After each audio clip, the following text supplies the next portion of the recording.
It twisted. April King Jerusalem born on the 4th day of the 4th month of the year. So amazing. It's April 4 again.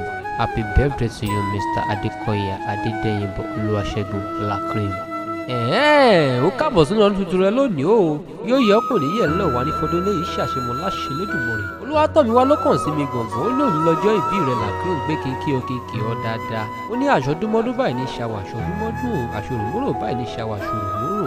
Ó ti ṣọdún èyí ò wá ṣọ̀pọ̀lọpọ̀ wá tẹ̀lé látẹ̀pẹ́ láṣẹ Elédùmarè. Ǹlẹ́ ọmọ Ìjẹ̀bú ọmọ alágẹmọ̀ fún yọ̀wọ̀yọ̀wọ̀ yín lọ́mọ ewé dúdú orí òro gọ̀lọ̀ lágbàlá. Wọ́n pé bówùjẹ̀ báwo ní rẹ̀ wíníwíní bówùjẹ̀ báwo ní rẹ̀ wíníwíní.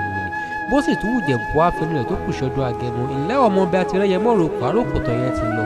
Ṣé bẹ́ẹ̀ ilẹ̀ ti náwó dọ́là kó ìbò tó dé òyìnbó dé tán owó náà tó wá pọ̀ sódò ẹrú du ọmọ ní bàbá tó bí lọ́mọ.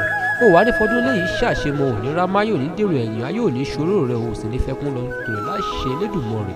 Mo gbọ́ àwọn àgbà bọ̀ wọ́n ní gúnugún ìkúléwé bẹ́ẹ̀ ní àkàlàmàgbò ìpọ́dún jẹ. Wàá ṣọ̀pọ̀lọpọ̀ ọdún nínú owó nínú ọlá nínú ìgbéga nínú àìkú baálé ọ̀rọ̀ wà ní fọdún léyìí ṣàṣemọ. Olúwatọ́miwá ló ní mo sọ fún ọ pé Lacrim ọmọ lọ́jọ́ ìbí òní ọdún tó mú yìí yóò dọ̀dọ̀ ayọ̀ fún wọn.